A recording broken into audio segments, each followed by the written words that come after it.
Hello friends, good morning. Welcome to smile talk paramedical channel. Friends, ನಿನ್ನೆ lateral entry ವಿದ್ಯಾರ್ಥಿಗಳದ್ದು first round result announcement ಆಯಿತು. ಆದರೆ ಅವರುಗಳಿಗೆ payment ಮಾಡಲಿಕ್ಕೆ ಮತ್ತು ಆರ್ಡ್ರ್ ಕಾಪಿಗಳನ್ನು ಡೌನ್ಲೋಡ್ ಮಾಡ್ಕೊಳ್ಳಿಕ್ಕೆ ಆಗ್ತಾ ಇಲ್ಲ. ಸೊ ಇನ್ ಕೇಸ್ ಅವ್ರು ಏನಾದರೂ ಆಪ್ಷನ್ ಎಂಟ್ರಿ ಲಿಂಕಿಗೆ ಹೋದರೆ you are stopped from the KCET admission process ಅಂತ ಬರ್ತಾ ಇದೆ. ಹೌದಾ? ಸೊ ನೀವು ಇನ್ನೂ ಎಲ್ಲಿ ತನಕ ಕಾಯಬೇಕಂತಂದರೆ, ಇನ್ನು ಉದಾಹರಣೆಗೆ ತೋರಿಸ್ತೇನೆ ಅಷ್ಟೇ ನಾನು.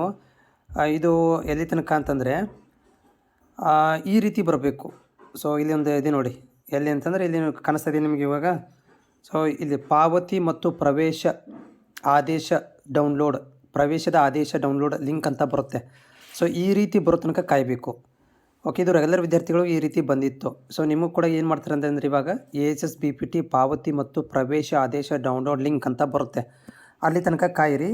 ನೀವು ಇವೊಂದು ಕೂಡ ನೀವು ಟ್ರೈ ಮಾಡ್ಬೋದಷ್ಟೇ. ಎಲ್ಲಿಗಂದರೆ ಆಪ್ಷನ್ ಎಂಟ್ರಿ ಮಾಡಿರೋ ಲಿಂಕಿಂಗೆ ಅದು you are stopped from the admission process ಅಂತ ಬಂದರೆ ಭಯಪಡುವಂಥ ಅವಶ್ಯಕತೆ ಇಲ್ಲ. ಈ ರೀತಿ ಲಿಂಕ್ ಬರೋ ತನಕ ಕಾಯಿರಿ. ಇಲ್ಲಾಂದರೂ ಆಲ್ಟರ್ನೇಟಾಗಿ ನೀವು ಆಪ್ಷನ್ ಎಂಟ್ರಿ ಲಿಂಕಿಗೆ ಟ್ರೈನೂ ಮಾಡ್ತೀರಿ. ಬಟ್ ಇದನ್ನು ಬಿಡ್ತಾರೆ ನಿಮಗೆ 11 ಗಂಟೆ ನಂತರ ಬಿಡ್ಬೋದು. ಅಲ್ಲಿ ತನಕ ಕಾಯಿರಿ. ಬಂದ ಮೇಲೆ ಏನು ಮಾಡಿರಿ ಅಂತಂದರೆ, ನೀವು ಪೇಮೆಂಟ್ನ ಆನ್ಲೈನೇ ಮಾಡಿ. ಆಗಿಂದ ಆನ್ಲೈನ್ ಮಾಡಿದರೆ ಒಳ್ಳೇದು. ಯಾಕಂದರೆ ಆಗಿಂದಾಗೆ ಏನು ಬರುತ್ತೆ ಅಂದರೆ, ನಿಮಗೆ ಆರ್ಡ್ರ್ ಕಾಪಿ ಬಂದುಬಿಡುತ್ತೆ. ಆ ಆರ್ಡ್ರ್ ಕಾಪಿ ತೊಗೊಂಡು ನಿಮಗೆ ಮೇ ಬಿ ಶನಿವಾರ ಅಥವಾ ಸೋಮವಾರ ತನಕ ಟೈಮ್ ಕೊಡ್ಬೋದು. ಮೇ ಬಿ ಶನಿವಾರ ಲಾಸ್ಟ್ ಡೇಟ್ ಇರ್ಬೋದು. ಅಡ್ಮಿಷನ್ಗೆ 3 ದಿನ ಕೊಡ್ತಾರೆ.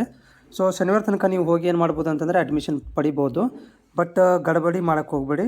ಆನ್ಲೈನ್ ಪೇಮೆಂಟನ್ನೇ ಮಾಡಿ ಮತ್ತು ಆರ್ಡ್ರ್ ಕಾಪಿ ಡೌನ್ಲೋಡ್ ಮಾಡಿಕೊಂಡು ಎಲ್ಲ ಒರಿಜಿನಲ್ ಡಾಕ್ಯುಮೆಂಟ್ಗಳನ್ನ ತೊಗೊಂಡು ನೀವು ಅಡ್ಮಿಷನ್ಗೆ ಹೋಗಿ.